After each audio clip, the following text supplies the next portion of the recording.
Bom dia, queridos irmãos e irmãs, sejam todos bem-vindos ao nosso encontro semanal, dominical da Escola Bíblica Digital. Sejam todos bem-vindos, todas bem-vindas. Eu hoje vou já começar assim acelerando, porque estamos caminhando para o final e a aula de hoje tem muito conteúdo. Começamos a nossa reunião orando a Deus por todos aqueles que estão feridos, adoentados, preocupados, em luto, por causa da gravíssima situação que nós estamos vivenciando. Estamos caminhando para o final do ano e não há perspectivas de efetiva melhora. Então esse é um tempo para alguns de alegria, para outros de tristeza, e tudo isso agora agravado pela pandemia. Então, começamos a nossa aula com essa oração. Oramos também pelos médicos, pelos profissionais de saúde que estão nessa frente, nessa guerra. Oramos pelos cientistas, por aqueles que estão providenciando a vacina. E oramos para que Deus intervenha junto aos maus governantes que estão agravando essa situação indevidamente, né? Contra as intenções e as expectativas do povo brasileiro. Cuidem-se, a situação é muito grave, não relaxem, sejamos todos responsáveis. Bom, eu começo então já indo direto ao nosso curso para anunciar o programa de encerramento desta longa sessão. Hoje é a aula número 46. No próximo domingo nós terminaremos na aula 48. Opa, 46 para 48, pulou uma. Essa aula 47... eu reservei a sexta-feira à noite para, neste mesmo canal, apresentar esta aula. Se você puder, extra no sentido do horário, né? Se você puder participar na sexta-feira às 20 horas, de 20 horas às 21h30, muito bem. Se não, você acompanha lá depois, mas é uma aula necessária para essa etapa. É claro que a gente poderia continuar nesse tema ainda por muito tempo, mas eu acho que nós abordamos o suficiente. Então, na aula de hoje, eu quero finalizar o tema da generosidade, quero definir, delimitar, caracterizar a matéria da generosidade cristã. Quero terminar a aula de hoje fazendo uma diferenciação entre a generosidade comum, a generosidade moral, a generosidade do povo em geral, versus a generosidade cristã. Na aula de sexta-feira, eu quero apresentar o último texto da Bíblia que menciona o dízimo. É um texto teológico, assim como é toda a epístola aos Hebreus. Hebreus capítulo 7, é o último texto das Escrituras do Novo Testamento que trata da questão do dízimo. E ele oferece uma conclusão, né, um posicionamento decisivo a respeito dessa matéria, e talvez você vai ficar surpreso porque nunca ouviu um sermão sobre Hebreus capítulo 7.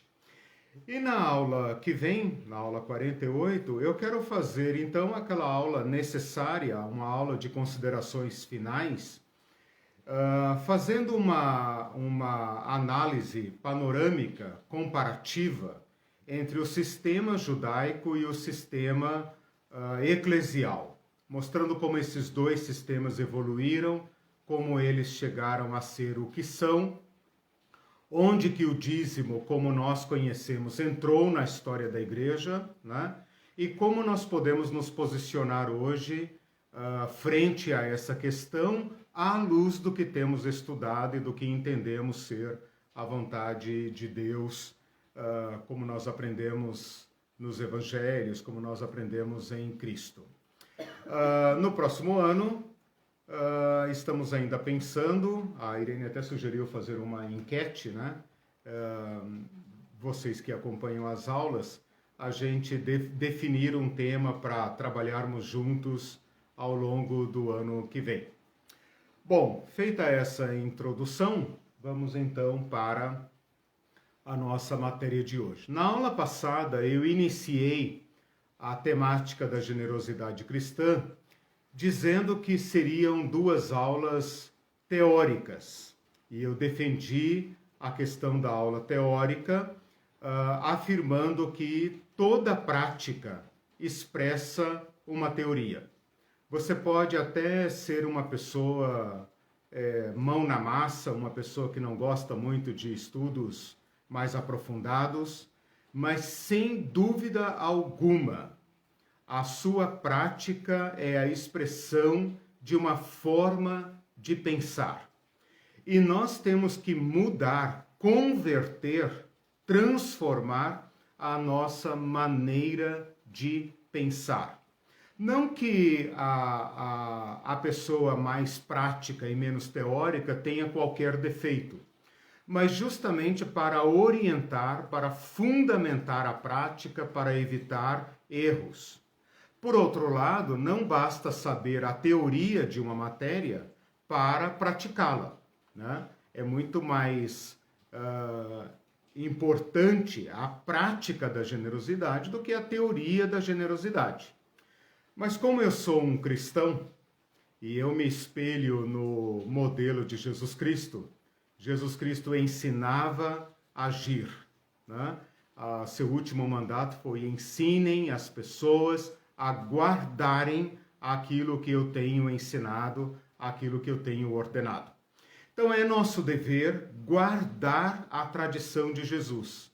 E como nós estamos muito distantes de Jesus no tempo, na história, não espiritualmente, logicamente, mas na história, é importante esse trabalho que nós estamos fazendo. Agora, é claro que há uma expectativa na fé, uma expectativa na palavra de Deus, que ela seja colocada em prática. E cada um de nós agora é responsável por isso. Então, na aula passada eu iniciei esta abordagem destacando basicamente verbos da generosidade. Eu falei sobre dar, doar, perdoar e outros que vocês podem encontrar ali na lição. O dar e o receber, né? Jesus destaca eu destaquei esses verbos, né, nas palavras de Jesus. Com isso, nós já estamos apontando, indicando que a generosidade é uma prática. A generosidade nunca pode ser apenas um sentimento. Ela é uma prática.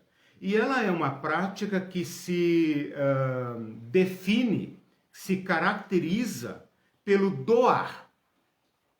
O doar.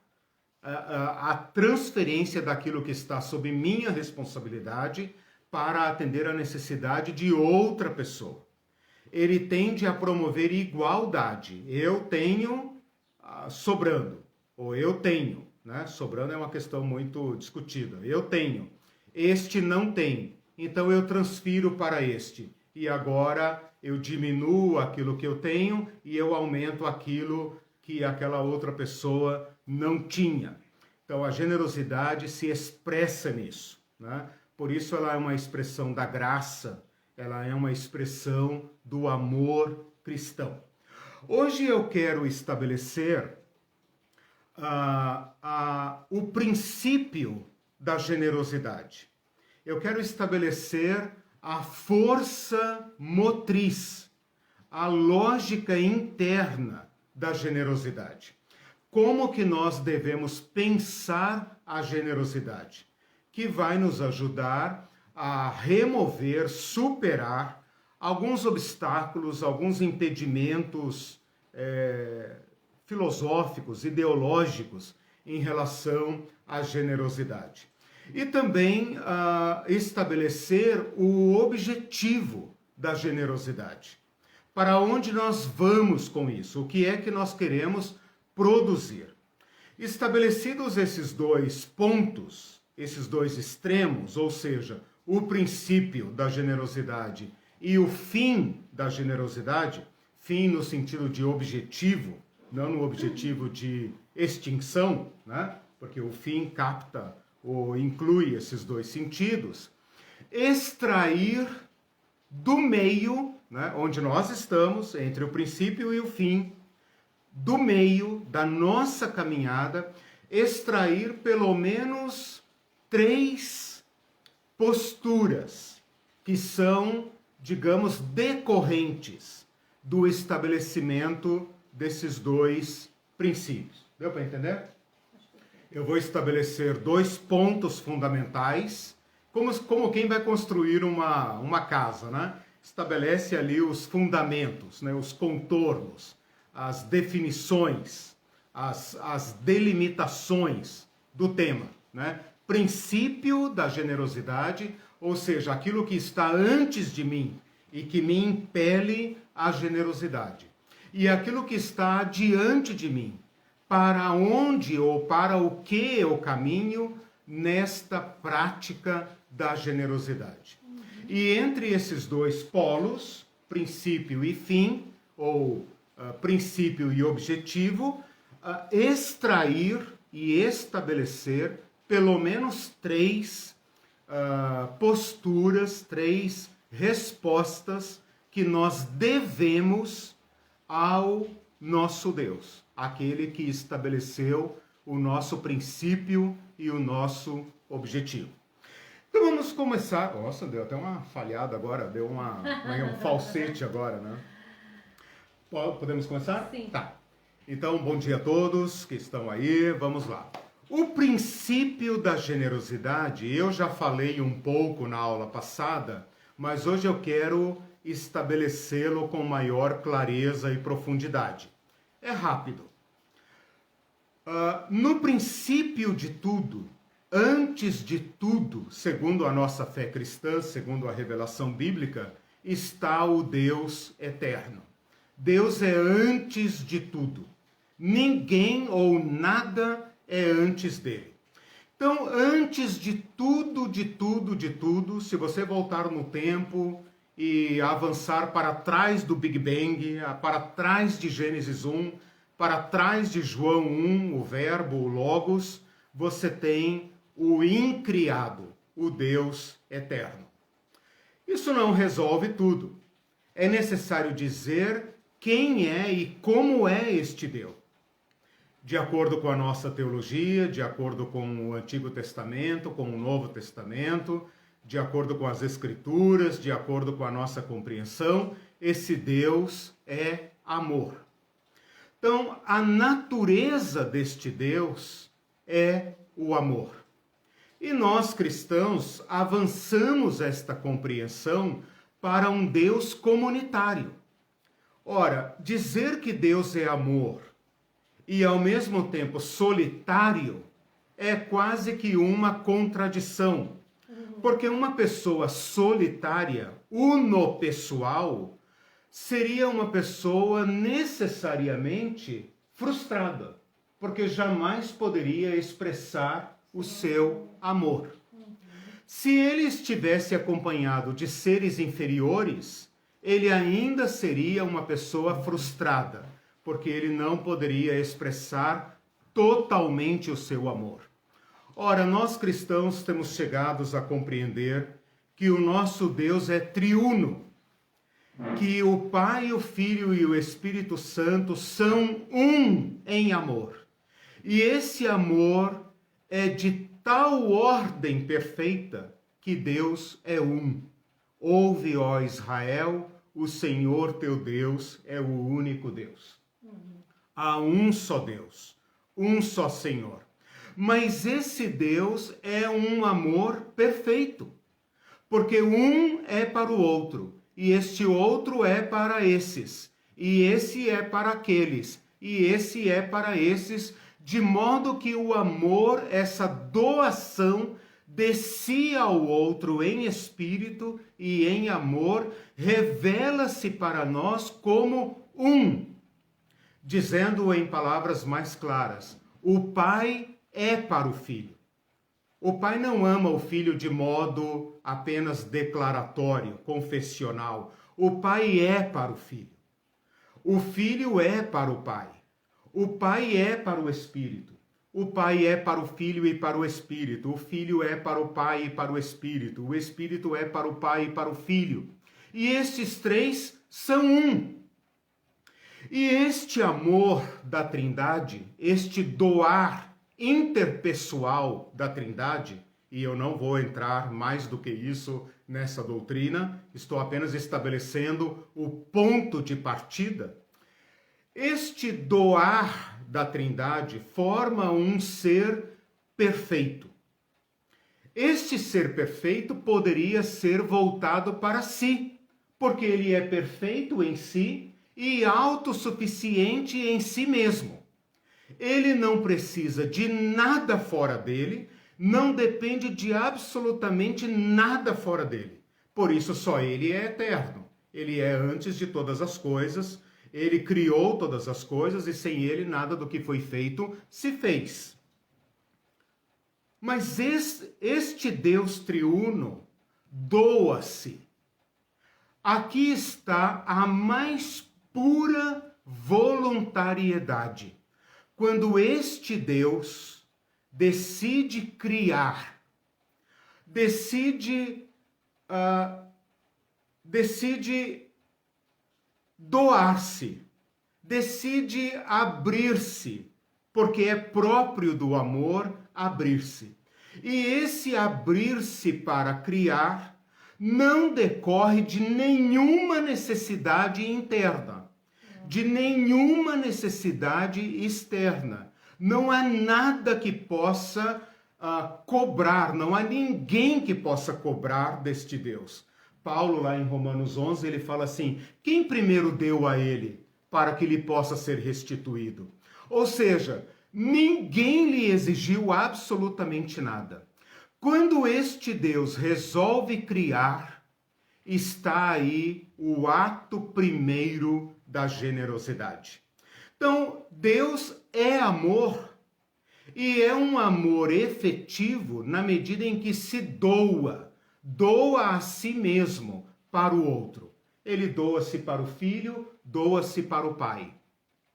Este Espírito é para o Filho, é para o Pai. O Filho é para o Pai e é para o Espírito. Eles são um em amor perfeito. Quando eles resolvem criar, quando eles resolvem se expressar, quando este verbo, este Logos eterno, resolve se fazer conhecido, está aí o ato primeiro da generosidade. Deus cria então todas as coisas, não preciso repetir aqui, e ele cria o mundo. E ele cria um mundo que é expressão da sua generosidade. Ele cria espaços imensos, variedade imensa de tudo. Ele cria todo tipo de vegetação, de florestas, de ecossistemas, de animais, de vida, de biotipos, de tudo que nós pudermos imaginar. E os teólogos costumam dizer que, o Paulo, melhor dizendo, e todos os que compreendem assim, que o poder de Deus se manifesta nessa infinita, entre aspas, essa infinita diversidade que Deus cria. Então eu gostaria de dizer que esse modus da natureza expressa essa generosidade de Deus. A terra que dá o seu fruto expressa a generosidade de Deus. O sol que brilha para todos expressa essa generosidade de Deus. O favor que cria e preserva a vida neste planeta com esta riqueza indizível, manifesta a generosidade de Deus. Por fim, Deus cria o ser humano e doa a este ser sua imagem e semelhança, e o chama a ser sua imagem e semelhança, e lhe dá o desfrute, o usufruto, a posse de todas as coisas que ele não poderia criar para si nunca, jamais. Então, este é o princípio da generosidade, que este Deus cria por graça, por gratuidade, por generosidade. Chama tudo que existe a ser e, por fim, chama o ser humano e lhe concede ser o que é. Portanto, nós, eu e você, não somos o princípio de nós mesmos. Nós não nos criamos. Nós não nos fizemos ser o que somos. Nós não criamos estas coisas. A gente poderia dizer, quando nós chegamos aqui, tudo já estava assim, né? Quando os nossos antepassados chegaram aqui, tudo já estava assim. Quando os primeiros chegaram aqui na América, tudo já estava assim. Não foram eles que colonizaram, plantaram, araram essa terra. Tudo já estava aqui, tudo já estava dado. Esse dar de Deus é o ato primeiro da generosidade. Tudo que nós temos já estava aqui antes de nós chegarmos. O que nós podemos fazer é apenas usar estas coisas. Mas o ato primeiro da generosidade foi de Deus. Tudo já estava aí. Quando nós entramos no mundo, tudo já estava provido. A vida que me constitui já é um dom da graça. Eu não sei como que o direito lida com isso. Vocês aí que são da área do direito podem falar um pouco sobre isso. Mas a relação do homem, do humano, melhor dizendo, com as coisas que existem é uma relação jurídica, né? A minha relação com bens, a maneira como eu adquiro, como eu alieno bens, como eu uso, como eu me aposso, como eu perco.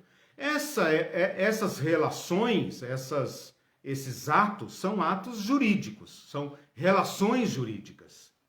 Mas eles só podem ser jurídicos se eu estiver vivo. Ou seja, a morte de um ser humano, o não ser de uma pessoa, extingue qualquer possibilidade de relação jurídica, né? Essa relação passa imediatamente para outros. Claro que esses outros são os herdeiros. Com isso eu quero dizer que o nosso estar no mundo é relativo, que a nossa relação com bens é relativa. Só Deus, o eterno, é o absoluto. Só Deus estava e era antes de haver terra e será depois que não houver, se não houver terra. Todos nós chegamos aqui e sairemos daqui. Portanto, nossa vida é que é relativa. Nossa vida é efêmera. A morte de Cristo nos coloca frente a frente com isso, com a nossa efemeridade, com a nossa temporalidade. Então, esse é o primeiro ponto que eu queria estabelecer. Já vou colocar logo o outro ponto para vocês entenderem a nossa caminhada. O outro ponto é o ponto do fim, ou fim no sentido dos objetivos, né? Eu não quero, é claro que nós encaramos o fim mesmo, o the end, né? Nós encaramos o fim. Nós sabemos que estamos aqui hoje, daqui a algum tempo não estaremos mais, né? Então é fim mesmo. Mas eu estou pensando aqui principalmente no outro fim, que é o outro sentido de fim, que é o fim objetivo, alvo na vida. Veja, todos nós, de uma maneira ou de outra, todos nós, de uma maneira ou de outra, temos um objetivo na vida. Pode ser que esse objetivo não seja expresso, manifesto, explícito, talvez nem todo mundo tenha uma agendinha com planos de médio e longo prazo, onde ele quer chegar, plano de previdência privada, né? Nós não somos muito assim. Mas de uma maneira confessada ou não, nós temos um objetivo. E esse objetivo dirige a nossa vida. Então eu poderia dizer assim, a nossa corrida humana, nós que somos adultos, trabalhamos e etc., né? E produzimos, e estudamos, e lutamos, e compramos, e investimos, nós temos uma utopia onde nós queremos chegar. Nós temos uma utopia, né? Muitos de nós pensamos assim, eu quero trabalhar até tantos anos, depois eu quero aproveitar, eu quero fazer tal coisa, eu ainda quero realizar tal coisa. Meu sonho é vender esse imóvel e comprar outro em outro lugar, quero ir para o Nordeste, quero ir para a praia. Então todos nós somos movidos por uma utopia, por um destino. E aqui tem uma questão que nos corta. Nós não temos controle algum sobre este nosso futuro. Nós aprendemos isso com aquela parábola do rico insensato. Descansa, ó minha alma, tens em depósito muitos bens para muitos anos. E ele é cortado por uma fala que diz, ó louco, que insensatos são esses planos. Esta noite te pedirão a tua alma, e o que você tem, para quem será? Então, esse nosso eschaton, que é a palavra grega, a palavra teológica para a utopia, né? Esse nosso eschaton, esse nosso fim, ele é surpreendido por uma coisa, por um ente, por um evento que não cabe nos nossos planos, que é a efemeridade da vida. Portanto, nós não conseguimos adentrar o tempo, nós não conseguimos controlar, nós não conseguimos reter aquilo que nós conquistamos na vida, nós não conseguimos realizar a nossa utopia. Mas como nós não conseguimos lidar com esta eventualidade, com esse fator surpresa, nós somos cativados por essa corrida contra o tempo e por essa corrida para nos realizar. Então, o princípio que eu coloquei é: nós chegamos aqui por um ato de generosidade. Tudo nos foi dado. Agora eu estou dizendo que uma vez que tudo isso nos foi dado, nós estamos diante de um evento surpresa que pode cortar e surpreender e atravessar a nossa utopia e nos colocar num desespero profundo. Esse desespero é o que move a avareza. Por isso que o nosso acumular é ilimitado, porque todos nós estamos correndo para realizar nossa utopia. Nós temos um projeto de vida para nós e nós queremos teimosamente cumpri-lo, porque desistir dessa utopia é morrer em vida, né? Se você não tem um sonho, hoje se fala muito em sonho, né? Se você não tem um sonho, se você não jogou o alvo da sua vida para frente, você é uma pessoa que não cabe mais nesse sistema de coisas.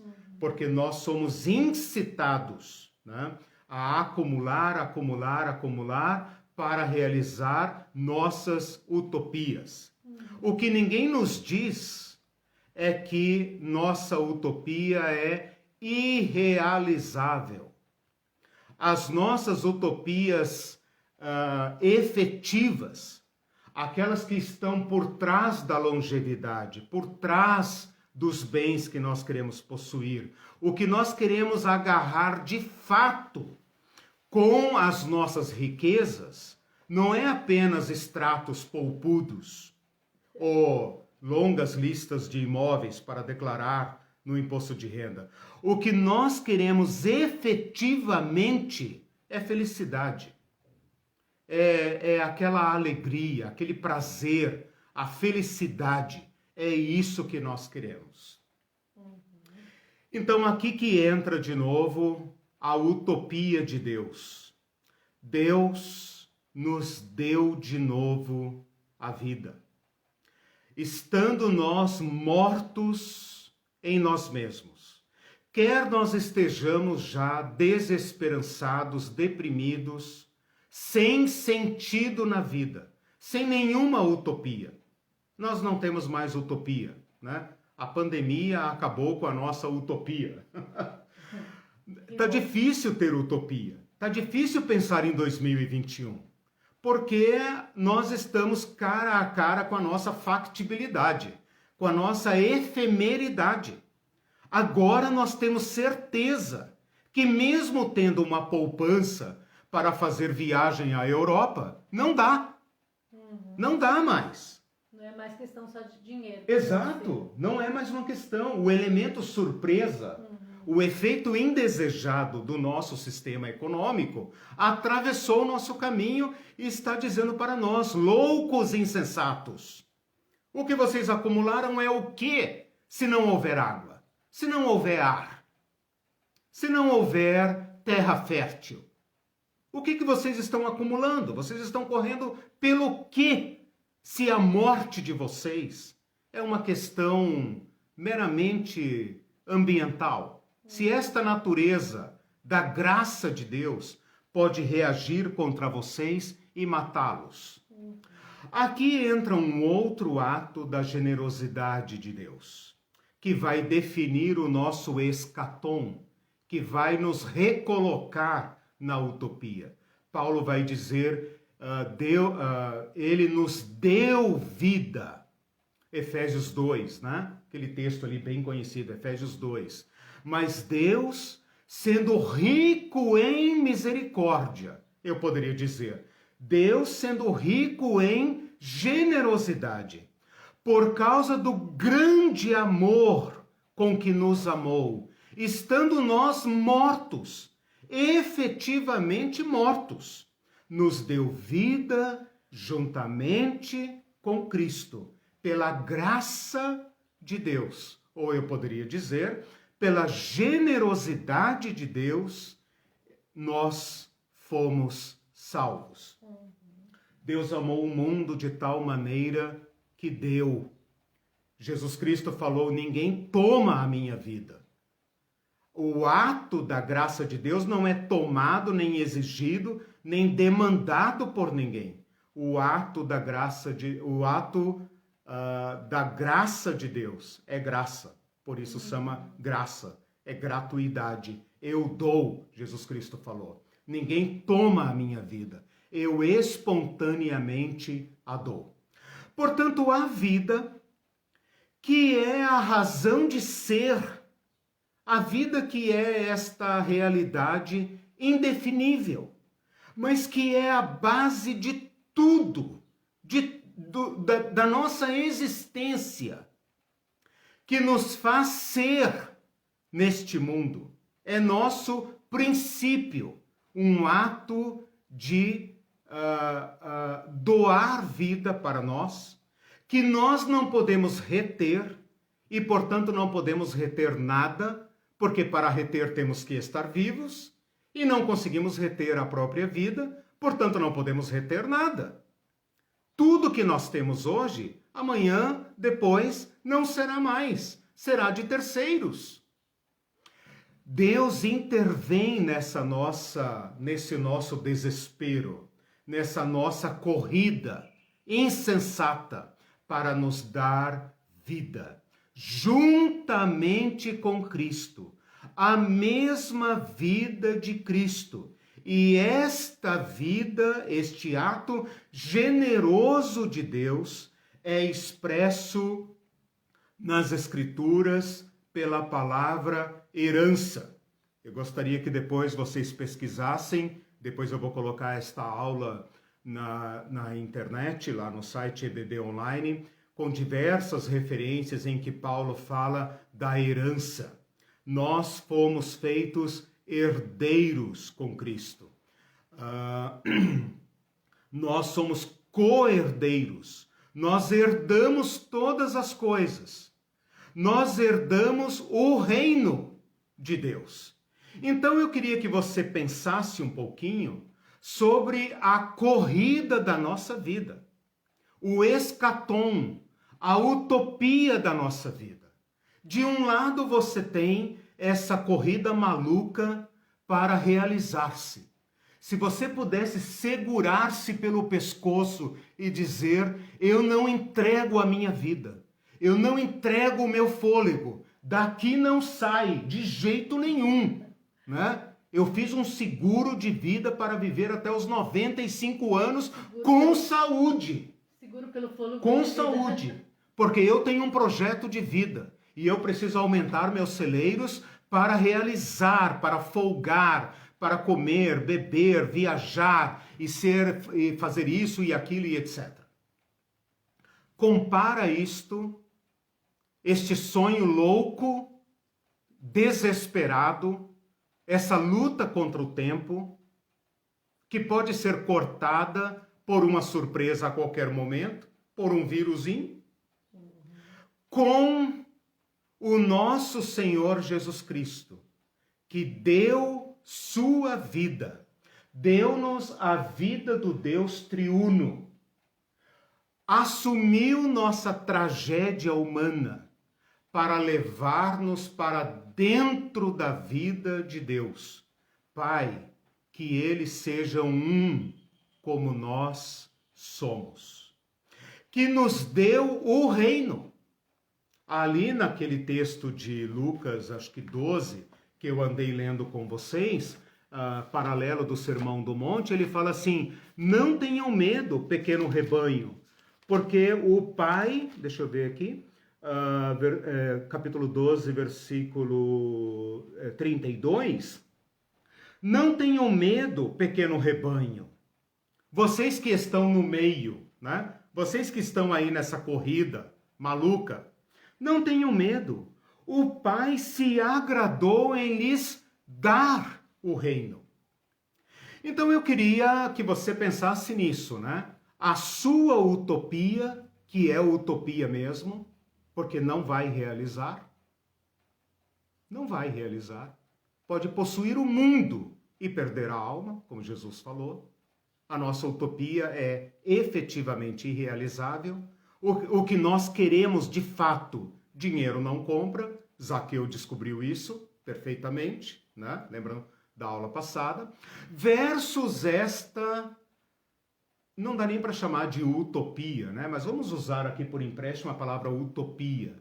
Esta utopia da vida que não perece, do amor pleno, da aceitação plena, do acesso pleno à vida, à justiça, ao bem, ao reino de Deus e a Deus mesmo, aquele de onde nós viemos. Portanto, nosso princípio é Deus e nosso escatom é Deus.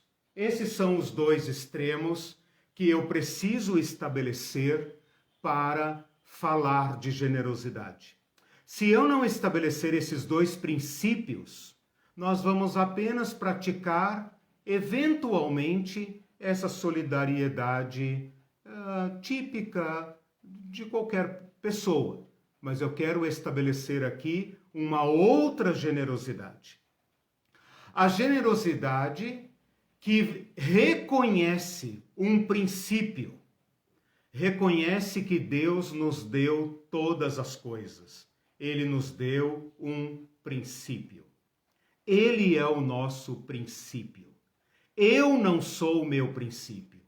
Ele é o meu princípio. Ele é o seu princípio.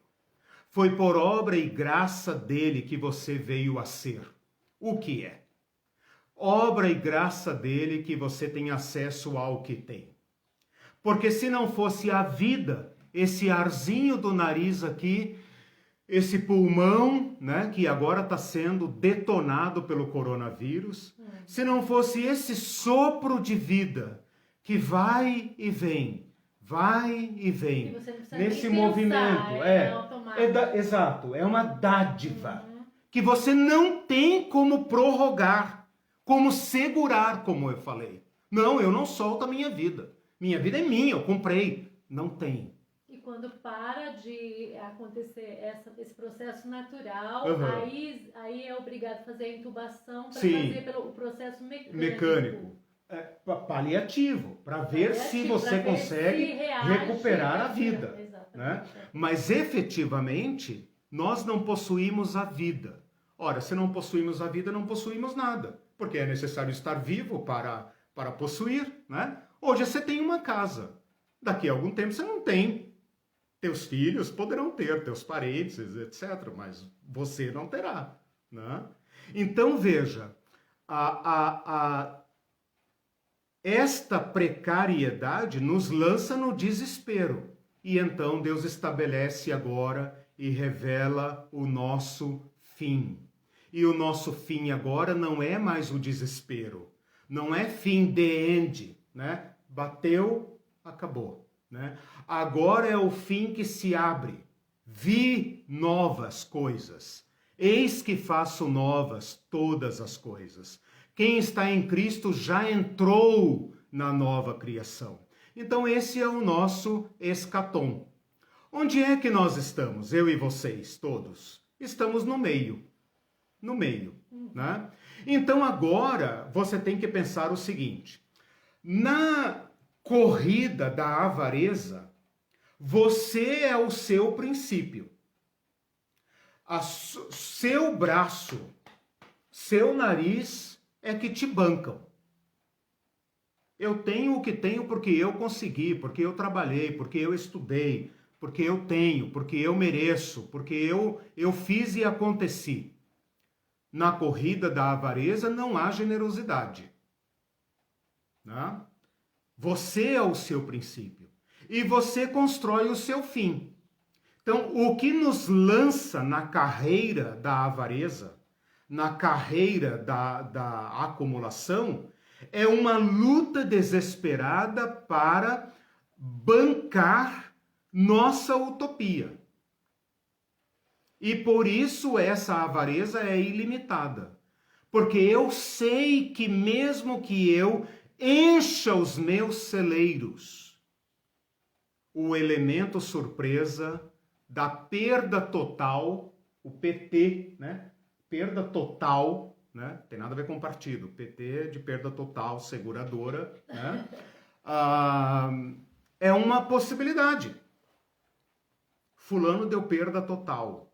Acabou. Né? Puxa, tão jovem, puxa, queria tanto isso, tanto aquilo, né? Essa é a figura mais trágica da vida humana, né? Essa grandeza que nós projetamos para nosso fim, para nossa utopia, para o nosso objetivo, versus a efemeridade da vida.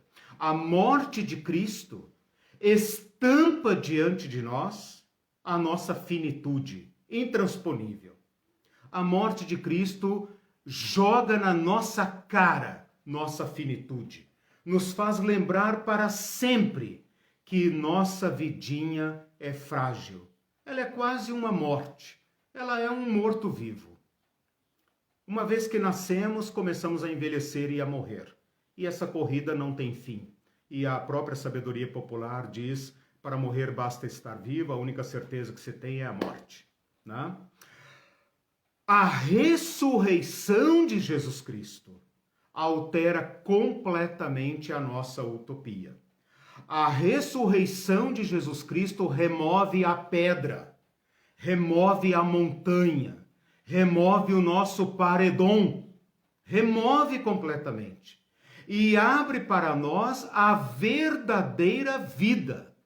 E esta verdadeira vida é um ato de gratuidade. Não tem dinheiro que compre. Não tem como eu resgatar minha própria vida.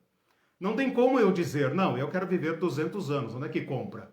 Não, eu quero viver para realizar toda a minha ambição. Eu precisaria 500 anos. Onde que compra? Quanto que eu tenho que ajuntar e acumular para bancar 500 anos de vida? Em Jesus Cristo nos foi dada a vida. Então, meus irmãos, nós que estamos no meio, meus irmãos e minhas irmãs, nós que estamos no meio, na corrida da vida, entre a maternidade e o cemitério, nós que estamos na corrida da vida, temos que escolher qual é nosso impulso. Se o nosso impulso é perseguir o pote de ouro atrás do arco-íris, ou se o nosso impulso passará a ser impelido, movido pela generosidade. Esses são os dois pontos cardeais, né, da nossa doutrina da generosidade. Se você reconhece este princípio, Deus é o nosso princípio, e ele é um princípio de generosidade, de um ser generoso que expressa a absoluta generosidade ao criar todas as coisas. E todos nós somos beneficiários deste princípio generoso. E se nós reconhecemos este fim, hífen, objetivo, né? Generoso, então nós estamos dentro de um chamado de Deus, de um vir a ser de Deus. E nós temos que escolher. E é isso que eu passo a falar agora, sobre a nossa resposta, nossa conduta, para nós que nos entendemos no meio, como seres provisórios, seres efêmeros, seres relativos. Tudo agora é relativo. Absoluto é Deus. Até os céus e terra passarão, mas Deus não passará. Suas promessas estão estabelecidas. Nosso princípio e nosso fim estão resolvidos. E nós somos aqueles que corremos a vida. Como nós a correremos? Movidos pela avareza ou pela gratuidade? Ok? Então é isso que nós vamos falar a partir de agora. Tá, tem um comentário da Ildes aqui que diz assim: na sociedade em que vivemos, o ter, a acumulação é infinitamente superior ao ser generoso, grato, amável e genuinamente cristão. Exato. E eu estava pensando sobre como Deus é o Deus da igualdade, né? Por quê? Porque ele deu a todos a mesma chance, a mesma quantidade de vida. Ele não privilegiou ninguém. Ele poderia dizer assim, não, os sacerdotes que vão trabalhar para mim vão ter mais tempo de vida e tal. Não, ele é o Deus da igualdade. E eu estava lembrando aqui que eu assisti um filme que a vida era tempo. Ok. E o tempo, você ia descontando, tinha um relógio, era uma ficção, tinha um relógio que ia descontando. E os muito pobres, eles tinham assim horas. Então eles tinham assim que correr, trabalhar para conseguir mais horas. E havia ricos, tinha um que tinha 1 milhão de anos guardado num cofre, né? Que ironia, da vida.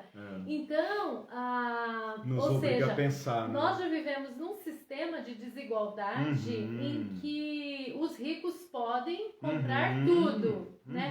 Mas eles não conseguem comprar mais tempo de vida, né? Eles podem comprar uma expectativa de vida maior, né? Enquanto os pobres vivem menos, os ricos vivem mais. Sim. Mas ainda estão diante do paredão, né? Sim, Que não estão conseguem sujeitos a colocar. doenças, às vezes que a medicina não consegue resolver, Sim. né?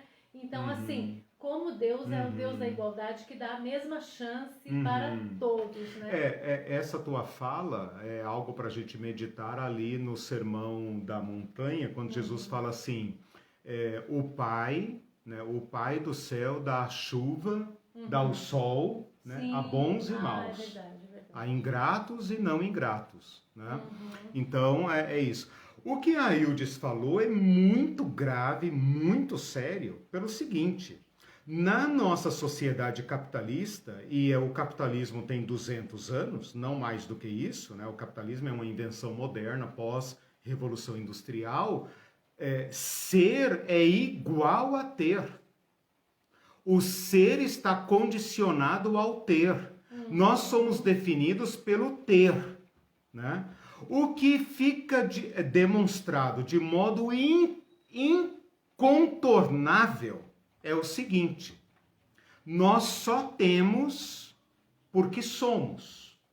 Nossa vida é relativa, é frágil, efêmera, e nossas posses também são. Isso é fato. Isso não é uma ideologia ou é um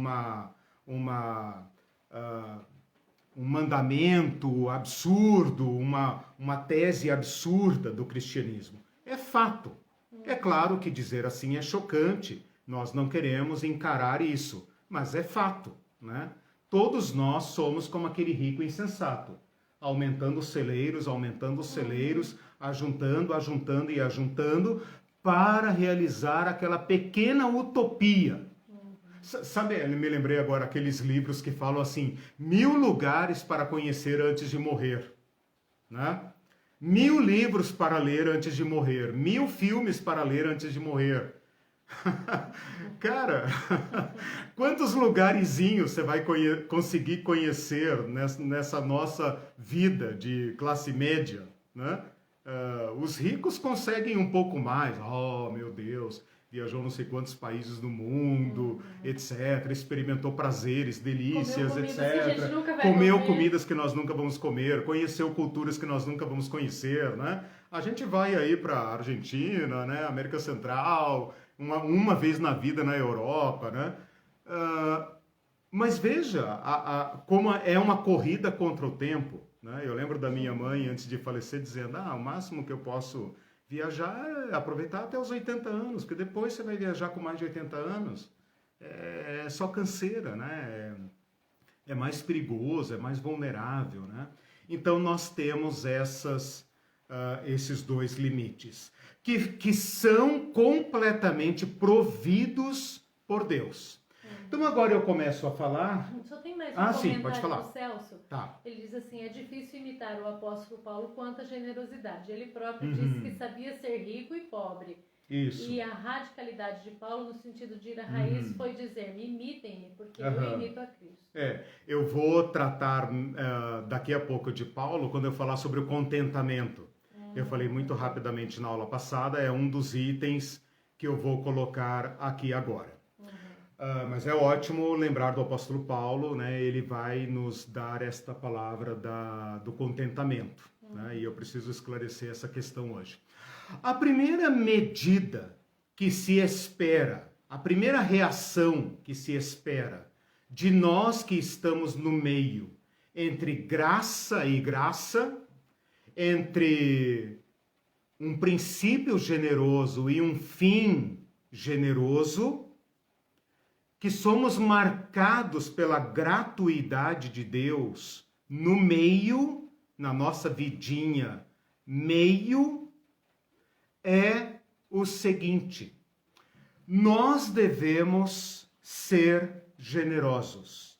Nós devemos reconhecer que a generosidade de Deus nos empurra a partir do nosso princípio, ou seja, nós fomos gerados, nós viemos a ser por um ato generoso. Então, generosidade é nossa natureza e somos convocados, então empurrados pelo princípio e convocados pelo escatom, né? Então, nós estamos aqui no meio, minha cabeça está aqui no meio, né?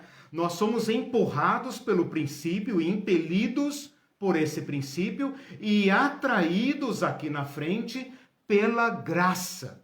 Porque graça é a nossa natureza. Nós fomos criados à imagem e semelhança de Deus. Ora, se Deus é amor, se esse amor se manifesta em graça, nós seremos mais humanos, mais semelhantes ao nosso Criador, quando nós agimos generosamente. Por isso as pessoas dizem, ai, como é bom fazer um ato de caridade. Nós somos mais abençoados do que a pessoa que recebeu o nosso presente, o alimento, a marmita, a roupa, a oferta e tal. Quando uma pessoa vai, por exemplo, fazer capelania no hospital, quando ela se envolve com qualquer obra de solidariedade, sendo cristão ou não, parece que esse doar de si, esse perder-se, perder seu tempo, perder seus bens, perder seu alimento, perder aquilo que é seu, ou que está seu, né? Retorna para nós em alegria, né? Em prazer. Como se a gente fosse É um paradoxo, isso, exato. Porque exato. nós temos a imagem semelhante. Exatamente, exatamente. Então, esse bem que nós fazemos ao outro retorna para nós. É um encontro de nós conosco mesmo, né? E quando você é avarento, quando você é sovina, mesquinho, faz conta de tudo e vive miseravelmente, você tende a ser um miserável mesmo que tenha posses. E sim. todo mundo conhece um rico avarento. Sim, no né? coração na mente dele, no coração ele continua. Ele precisa continuar ajuntando, porque eu conheço, assim, é a nossa loucura, né? A nossa insensatez. Todo ato de generosidade nosso é uma resposta ao amor e à generosidade de Deus. Então, o que eu quero estabelecer aqui é o seguinte: nenhum de nós pratica a generosidade porque é bom. Porque, como fulano é bom, generoso. Não. Pratica a generosidade porque está constrangido pela generosidade de Deus. O ato primeiro da generosidade é o ato de Deus. Tudo o que eu fizer, a maneira como eu me relacionar com o meu tempo, com os meus bens, com dinheiro, com posses, é um ato segundo, é uma resposta ao amor de Deus. Se é que eu reconheço o ato generoso de Deus como ato gratuito, como ato primeiro. Em 1 João capítulo 4 diz o seguinte: nós amamos porque ele nos amou primeiro. Aí está o argumento para a generosidade como resposta. Eu poderia parafrasear esse texto dizendo: nós doamos porque ele nos doou primeiro. Nós nos doamos porque ele se nos doou primeiro. Nós perdoamos porque ele nos perdoou primeiro. Então não há nada que eu faça de bom, ou de generosidade, ou de solidariedade, ou de amor, que seja um ato original meu, que seja um ato puro meu. Não. Todo ato meu de amor, generosidade, gratuidade é uma resposta, é um ato segundo, é uma reação ao amor de Deus.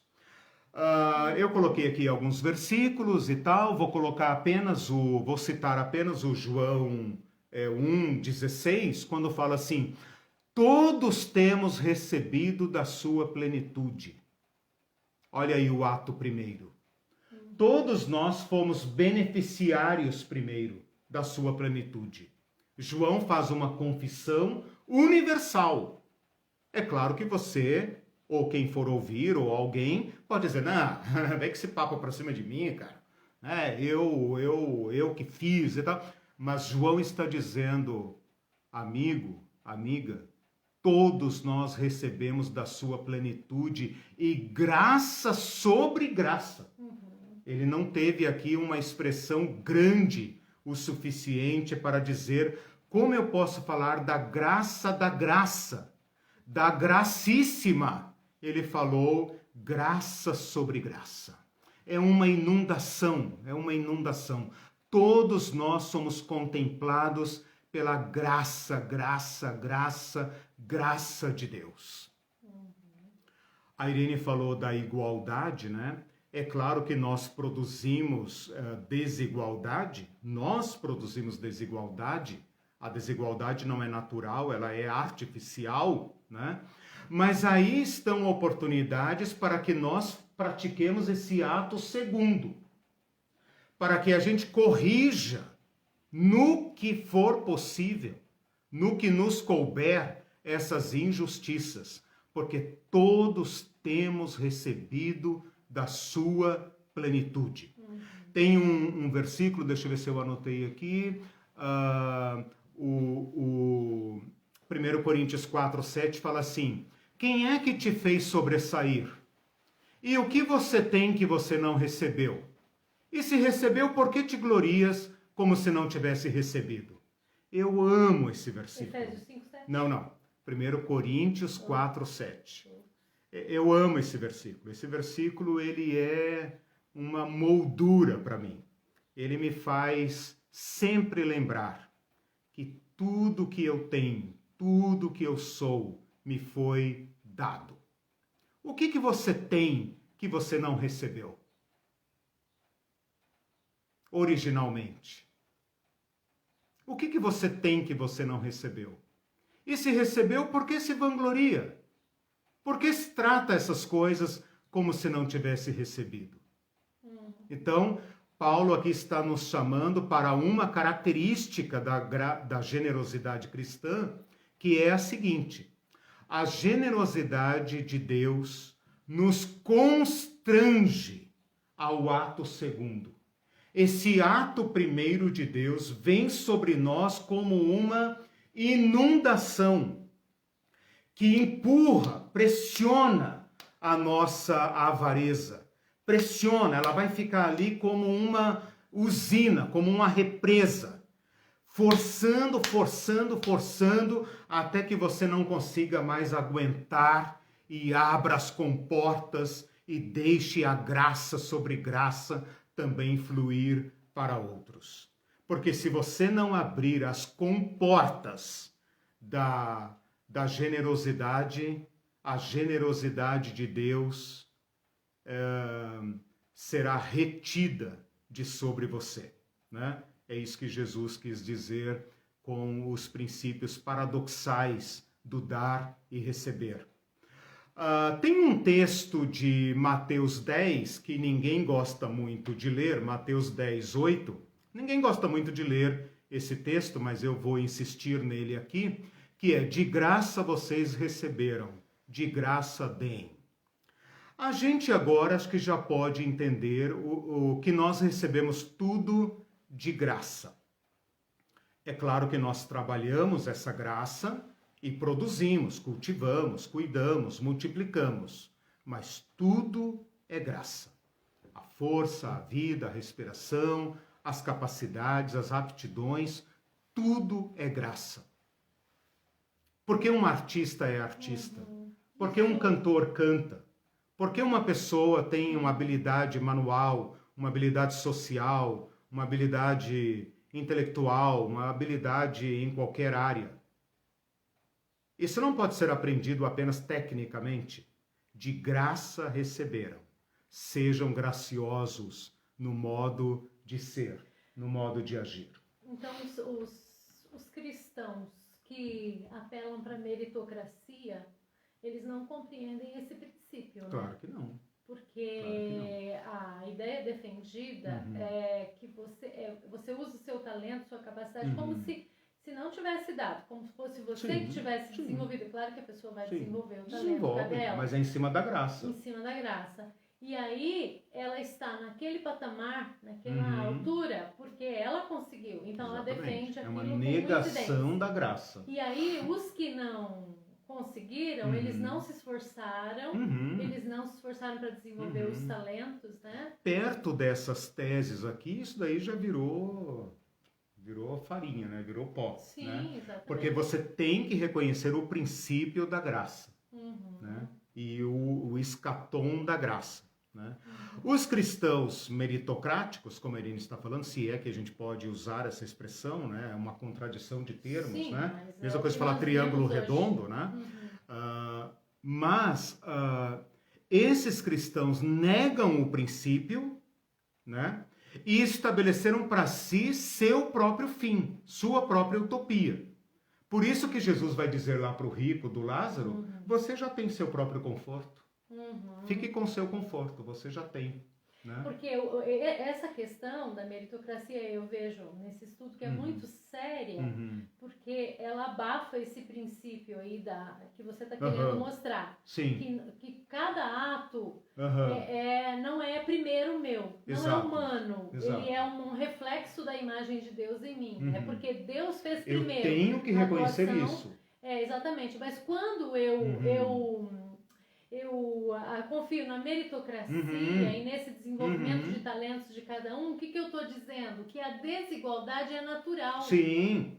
Então eu concordo com a desigualdade. Ou merece, né? E aí os desdobramentos dessa concordância com a desigualdade vai se refletir lá em tudo. Vai se refletir na maneira como você conversa, fala e no candidato até que você vota. Exatamente. Porque daí você não vai pensar em planos que todo mundo é igual. E você não vai se incomodar com a desigualdade. Exatamente. Entende? A desigualdade então, é algo para ser corrigido. Os desdobramentos desse pensamento diabólico está na igreja, está em todo lugar. Então, assim, ele tem desdobramentos horríveis que vão resultar no que nós vivemos hoje, em fome, em desigualdade, e tudo isso. É toda essa desgraça que nega a generosidade, né? Desgraça, né? Uma antigraça, né?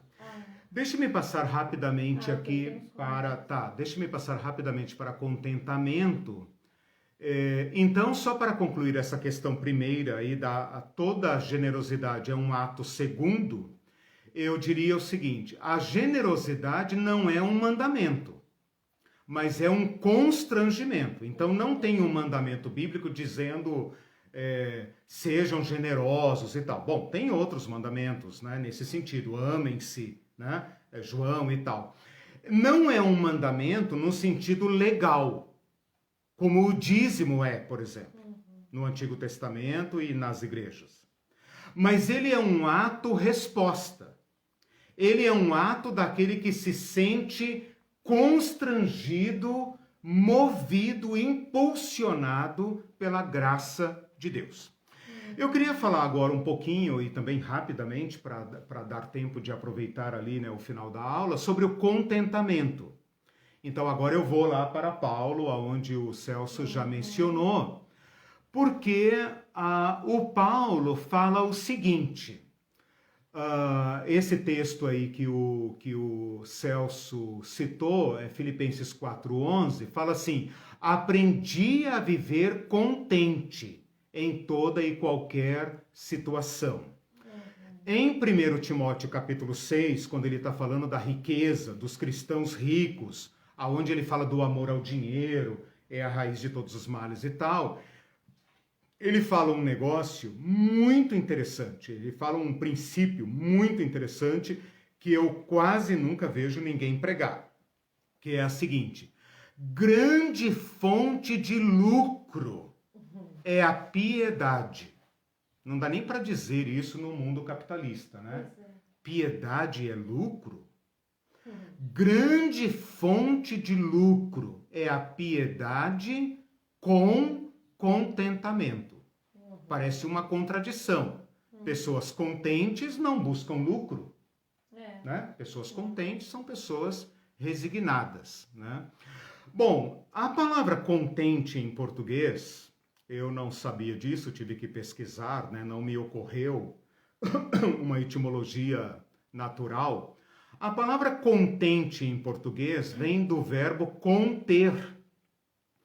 E o verbo conter é composto de ter com conjunção, né? Mais o verbo ter.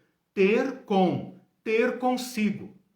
Então, uma pessoa contente é aquela que está com conteúdo. Está satisfeita, né? Uma pessoa contente é aquela que aquilo que ela é e aquilo que ela tem a deixa com conteúdo, né? Estou cheio, estou abastecido, estou pleno.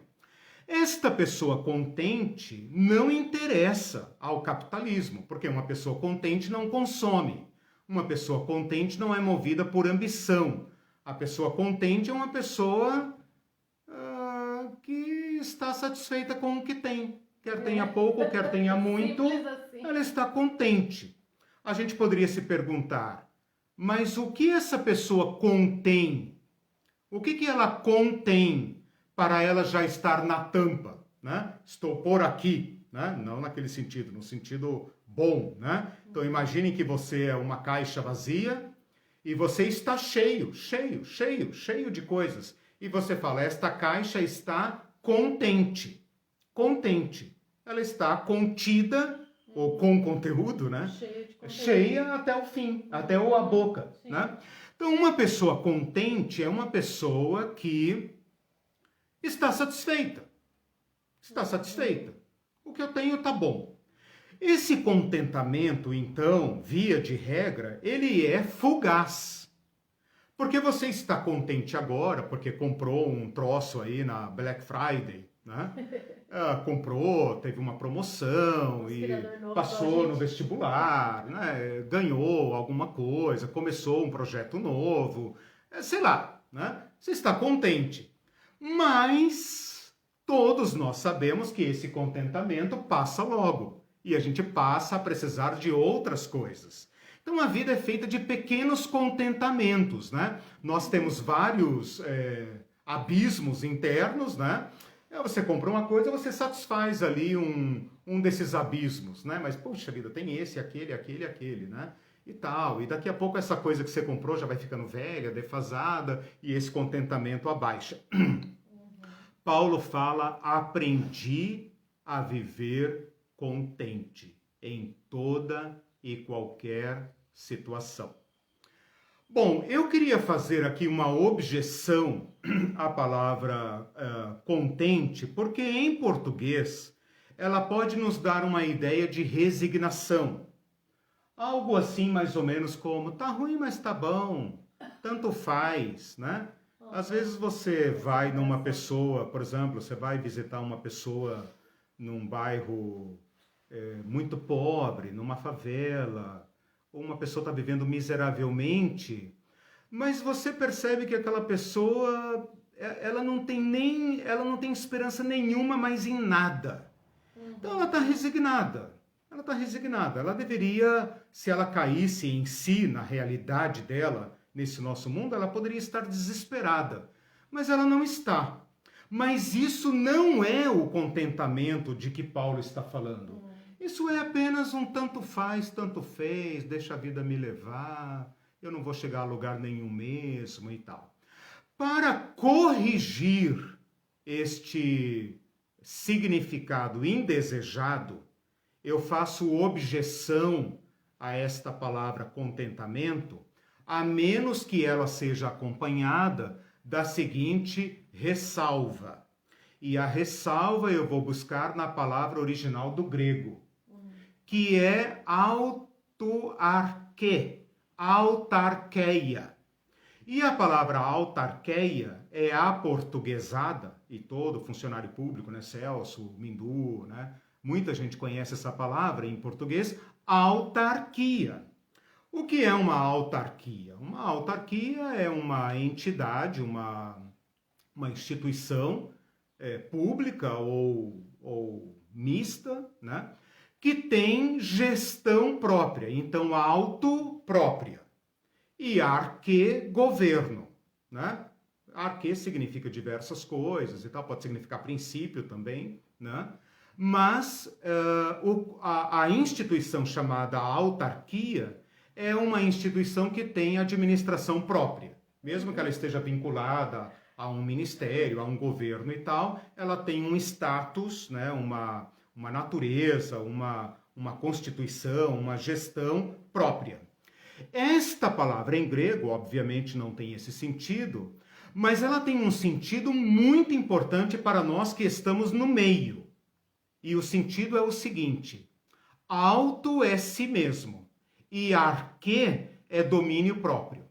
Então a palavra autarquê significa eu decido o que me move nesta vida.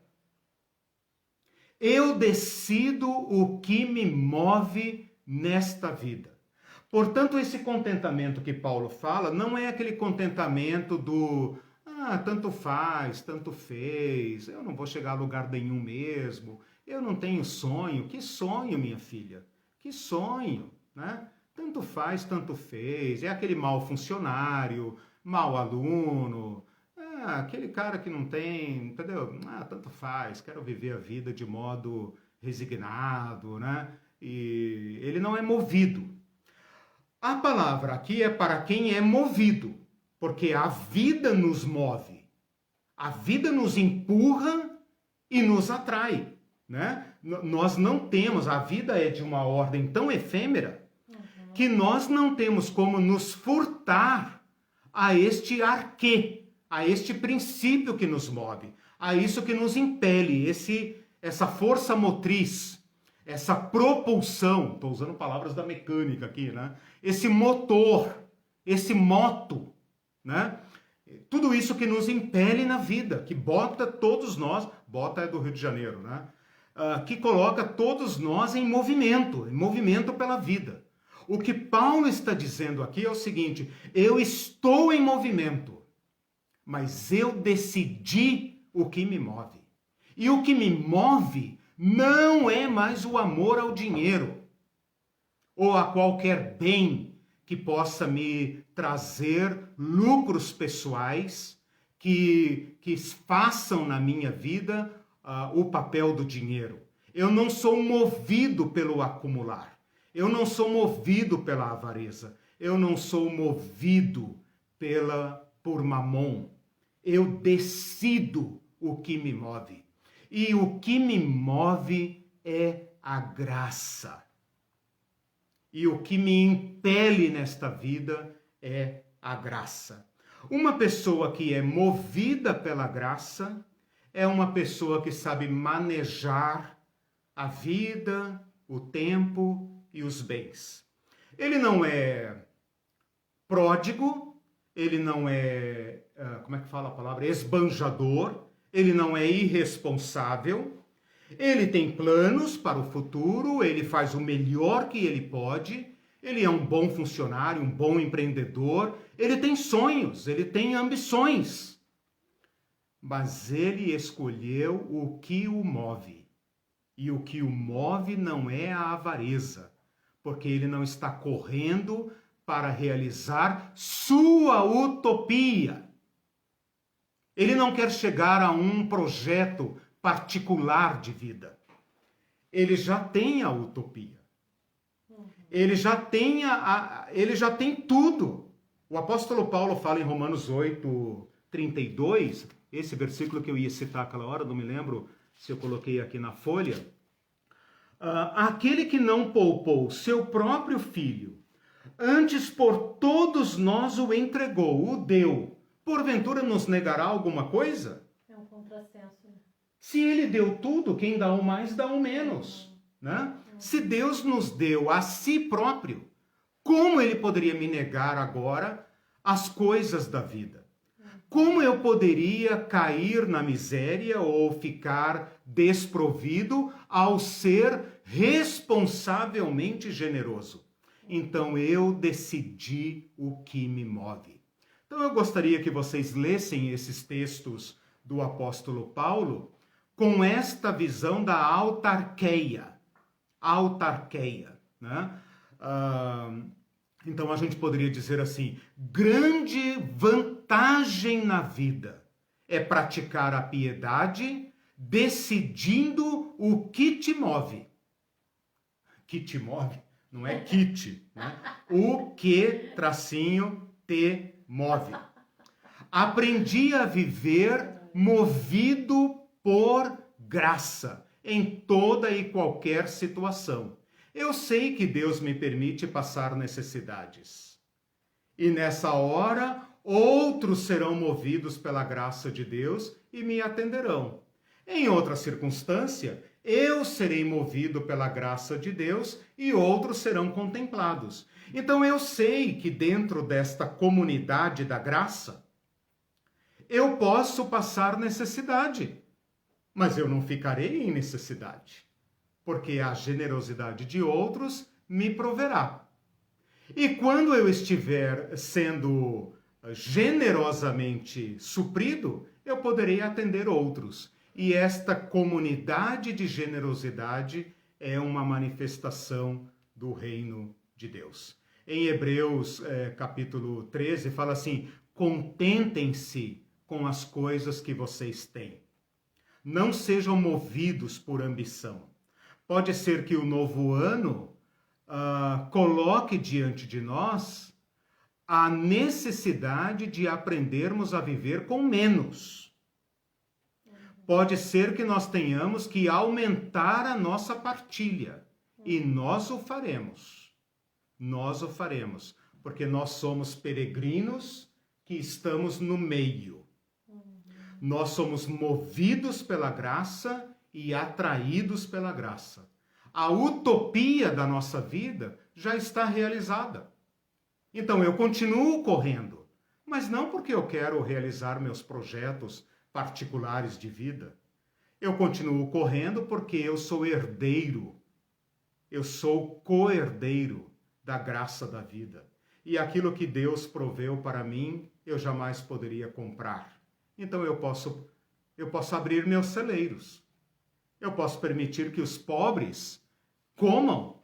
Eu não preciso comer comidas caríssimas. Eu posso comer uma comida simples, mais simples, e eu posso colocar mais alimento na vida dos outros. Eu não preciso gastar todo o meu tempo comigo, eu posso gastar tempo com pessoas. Eu não estou correndo contra o tempo. E também eu não vou viver a 300 utopia. anos. Exato, Exatamente. Para viver 300 anos. Exatamente, a questão do tempo, né? A Yildiz falou aí da questão do ter e ser, né? Veja, nós não temos tempo para nada, porque nós temos que economizar tempo. Ninguém tem tempo para nada, nem as igrejas, nem os pastores, nem aqueles que são pagos para cuidar de pessoas. Ninguém tem tempo para nada, porque tempo é dinheiro. Tempo tem que ser convertido em dinheiro. Time is money. Está escrito na Bíblia, não sei. Pelo jeito parece que tá. Os meritocratas acham que tá. Deixe-me colocar apenas o último tópico, e aí eu encerro, que é a questão da mordomia. Muito rapidamente. A doutrina da mordomia, todos nós conhecemos, a igreja sempre prega isso uma vez por ano, e todo mundo que já participou de escola bíblica, etc., conhece a teologia, a doutrina da mordomia. Não é uma teologia, uma doutrina, a lição da mordomia, que fala sobre tudo, sobre tempo, corpo, posses, talentos, etc., mas o que quer falar mesmo é sobre dinheiro. Vamos direto ao ponto, né? Então eu queria recolocar aqui agora a doutrina da mordomia, liberta da lógica capitalista. Liberta da lógica capitalista. E liberta da doutrina eclesial do dízimo. Então, abandonada essa questão, superada essa questão, recolocar agora a doutrina da mordomia no seu local próprio, que é a generosidade. Agora eu acho que vai ficar claro para vocês. Esta graça do início e esta graça do escatom, da utopia, esta graça me coloca numa vida de relacionamento com os bens, como um administrador. Por quê? Porque eu sou meramente um administrador dos bens que me foram confiados. A vida me foi dada e vai. E os bens ficam. Efetivamente ficam. Todos os bens móveis, semimóveis, semovíveis ou sei lá o quê, todos os bens, tirando aí os perecíveis, né? Ou melhor dizendo, todos os bens, estão comigo por um tempo.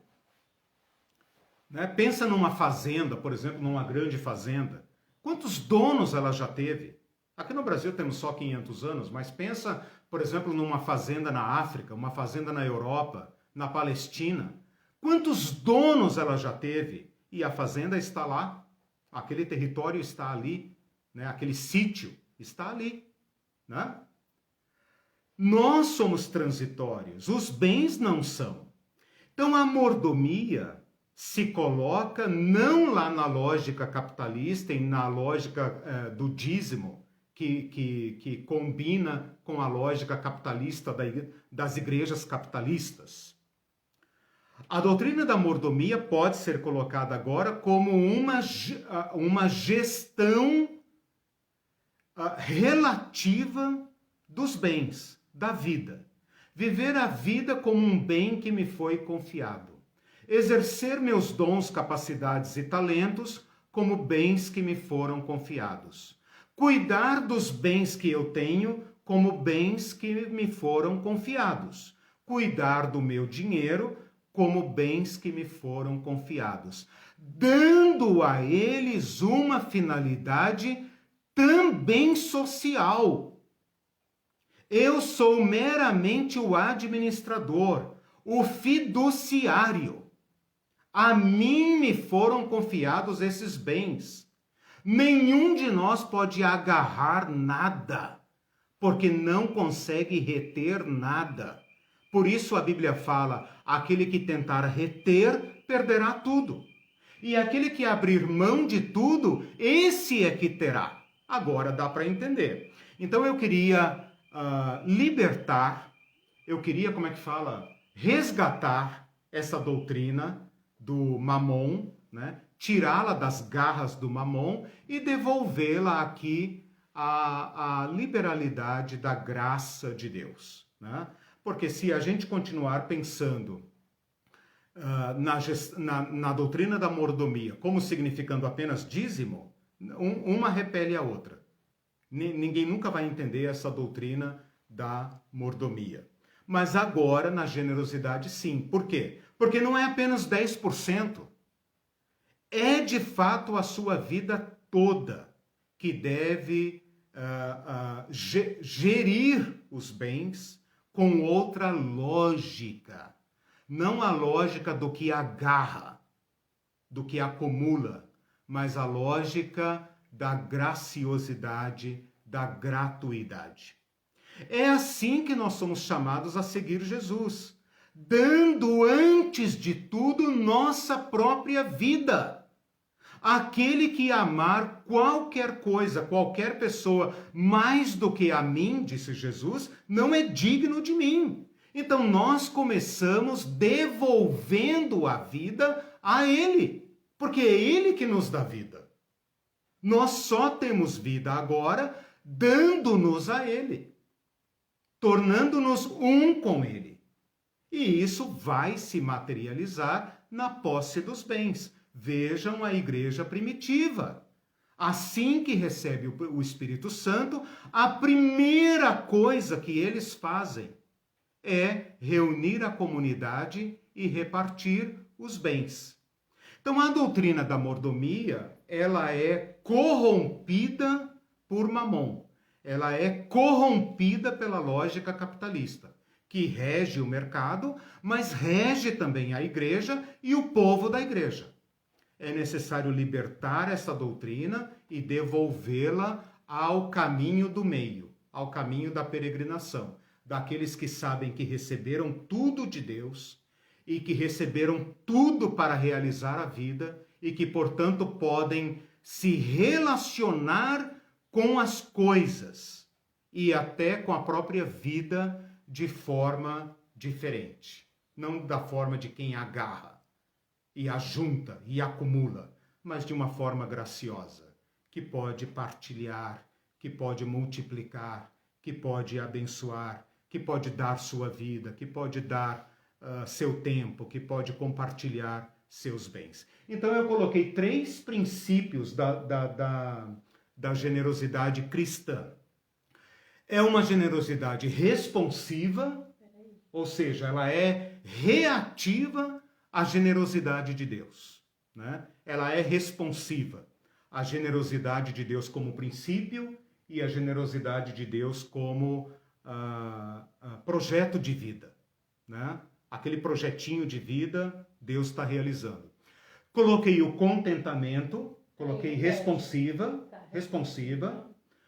Coloquei depois o contentamento como autarqueia, ou seja, eu decido o que me move.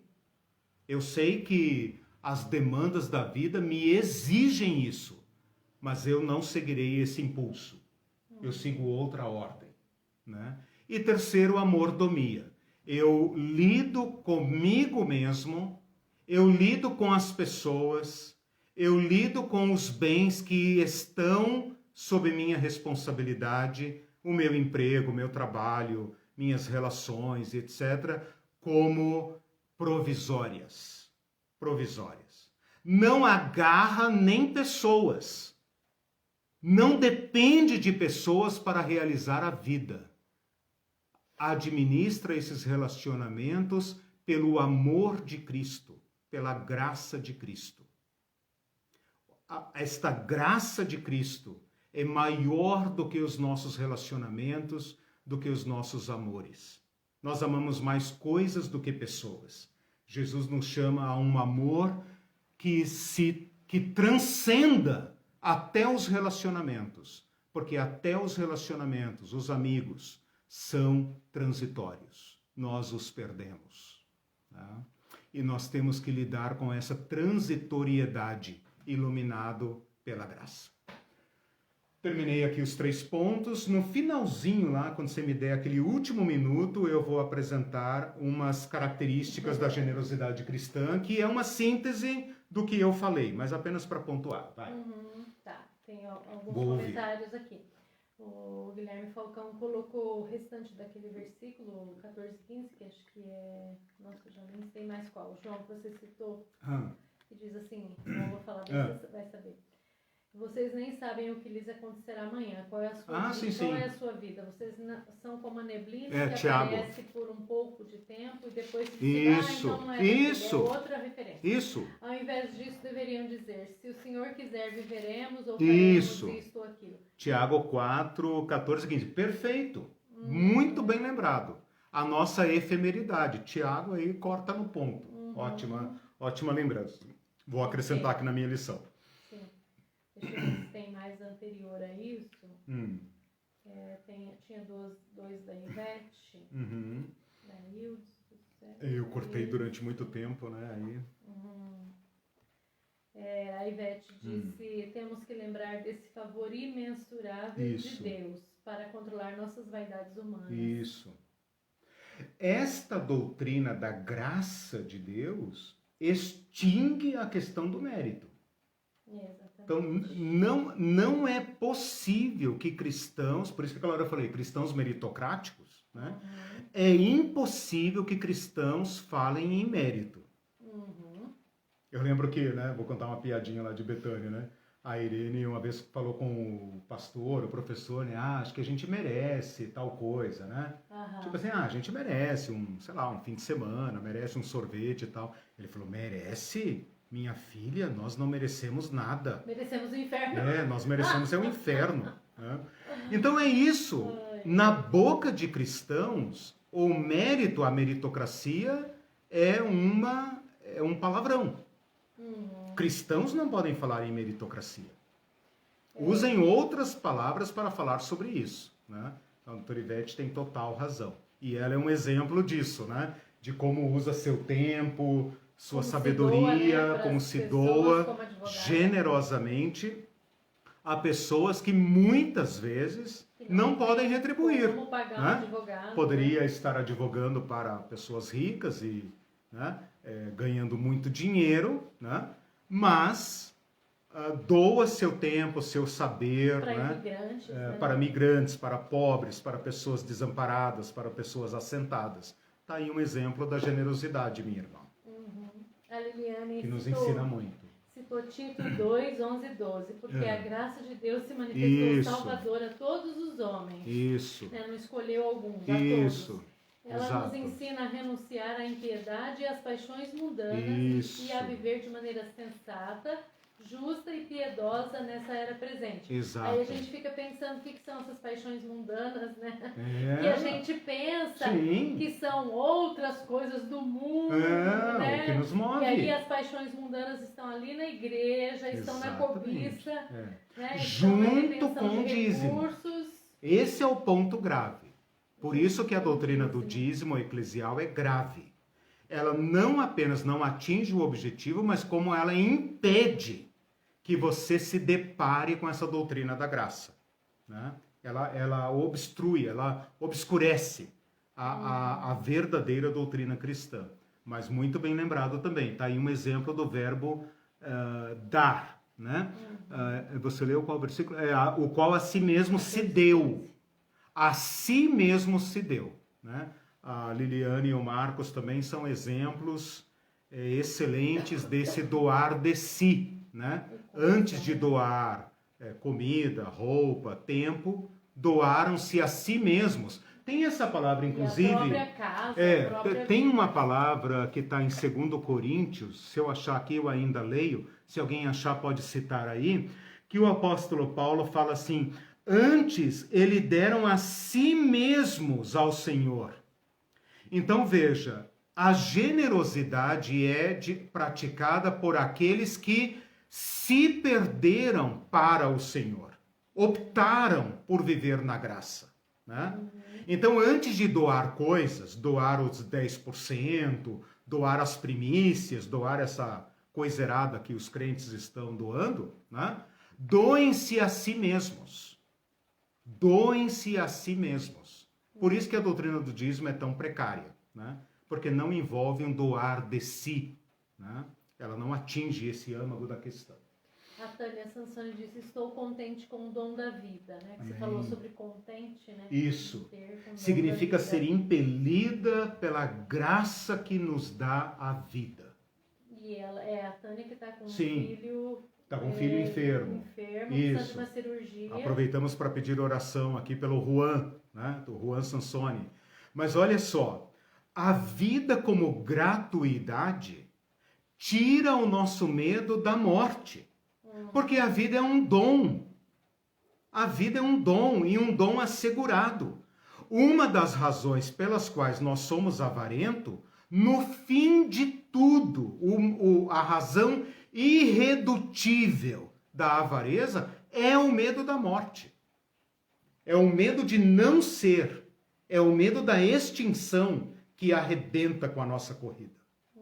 A vida como dom, como ela falou, né? Estou contente com a vida. A vida que Deus me deu. Né? A partir desta vida, você pode realizar muitas coisas. Por isso não é aquela resignação. Sim. É um contentamento que nos move a fazer muitas coisas. Mas o impulso é outro. Seria o desistir da própria utopia para viver a utopia de Deus. Isso que você tá Desistir da nossa utopia, porque a nossa utopia é irrealizável, entendeu? Esse é o problema. Por isso que eu falei, eu vou usar a palavra utopia em relação a Deus de modo indevido. Porque a essência da utopia é não se realizar. Né? Até os filósofos modernos aí, eles falam que o valor da utopia é apenas atrair. É como o pote de ouro no fim do arco-íris. Você nunca vai encontrar. Mas se você tiver aquela esperança de encontrar, você se continua movendo. E enquanto você está se movendo, você não está deprimido. Né? Você tem uma coisa para fazer. Né? O pastor Falcão aí, que é da logoterapia, né? Viktor Frankl falava dos pequenos sentidos, né? Os pequenos projetos de vida que dão sentido à vida. Mas o sentido último, esse é irrealizável. Então, é uma questão de sabedoria desistir da nossa utopia pessoal, a utopia última, e abraçar a utopia do reino de Deus, porque essa já está garantida. Essa vai nos dar tudo o que nós queremos. Ok. O Josiel Cruz disse, gostei da definição, ricos miseráveis deixam de viver a verdadeira felicidade para viver acumulando além do necessário, muitas vezes tendo problemas com saúde por ganância. Este é o caso do uso de agrotóxicos na população de alimentos no Brasil, um exemplo. Mas olha o que está escrito em Amós 5:11. Daí eu abri aqui Amós 5:11 e diz assim, portanto, visto que pisais o pobre e dele exigis um tributo de trigo, edificastes casas de pedras lavradas, mas nelas não habitareis.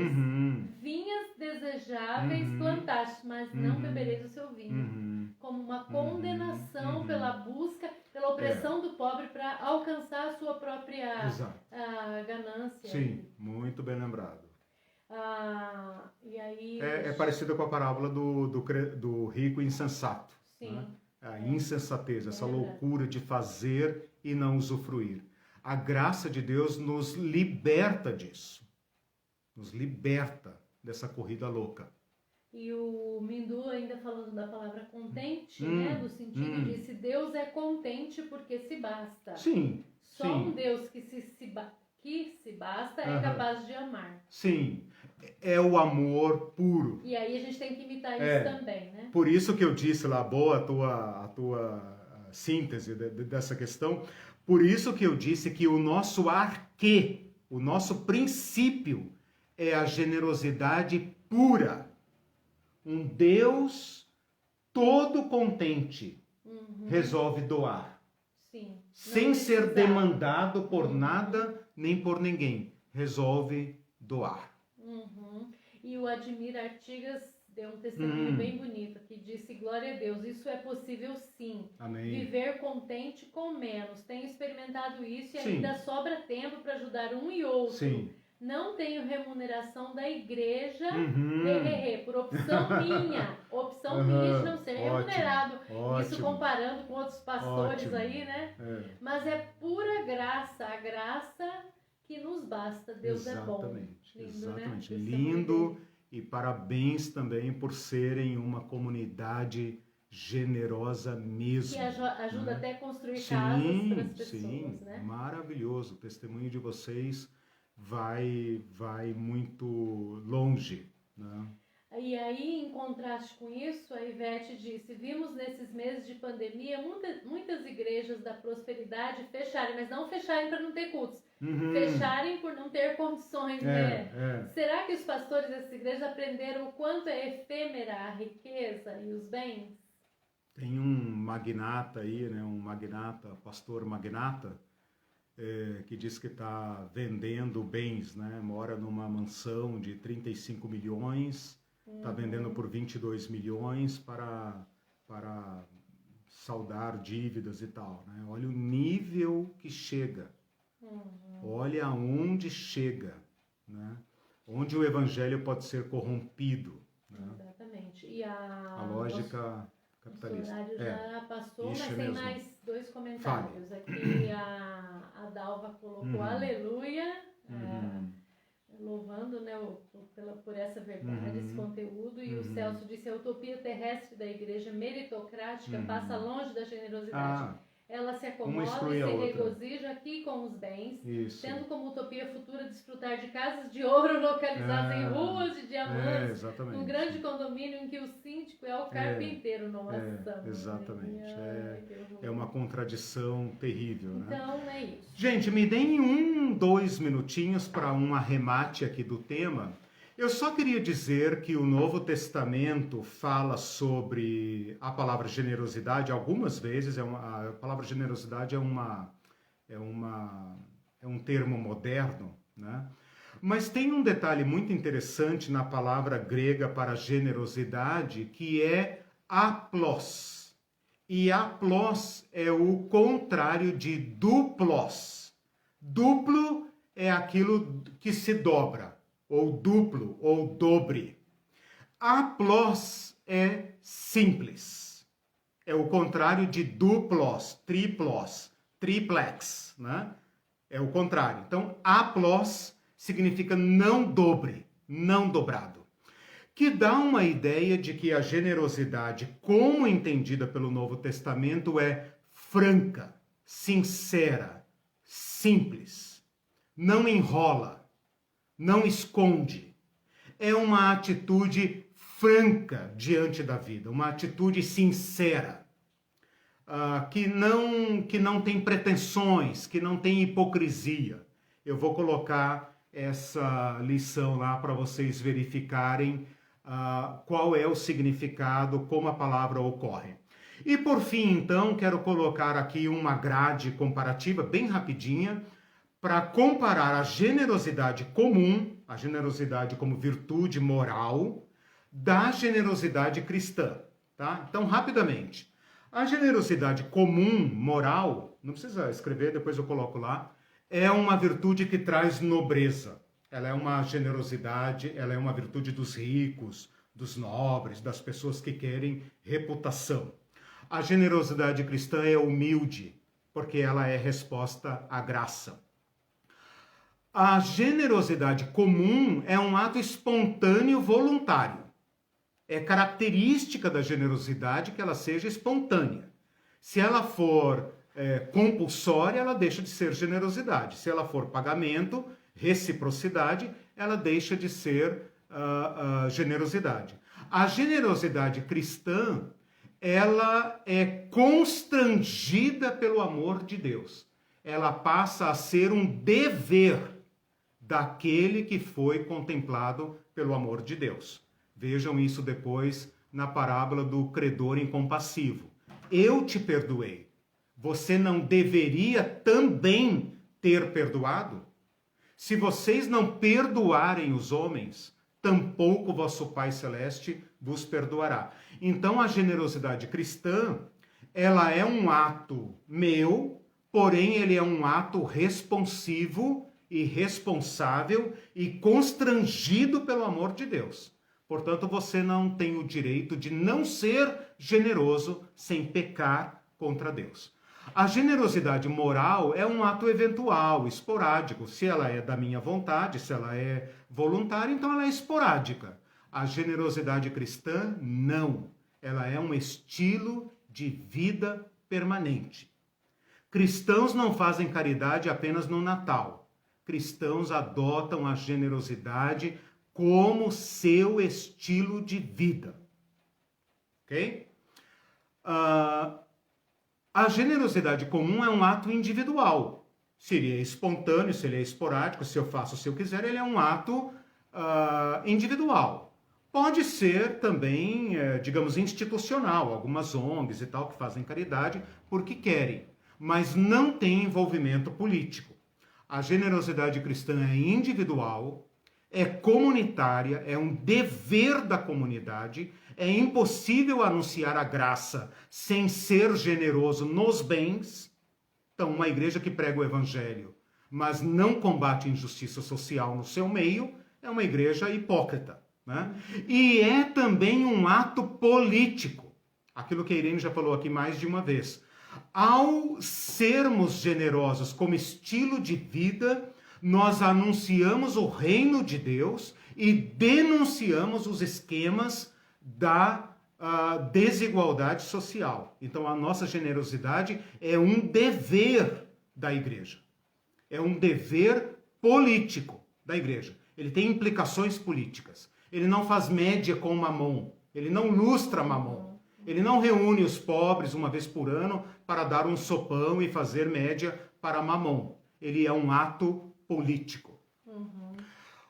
A generosidade comum doa os próprios bens, é meu, eu dou a quem quiser. A generosidade cristã tem o aspecto da mordomia. Tudo que eu tenho é Deus que me deu e a finalidade não é apenas minha, é também social.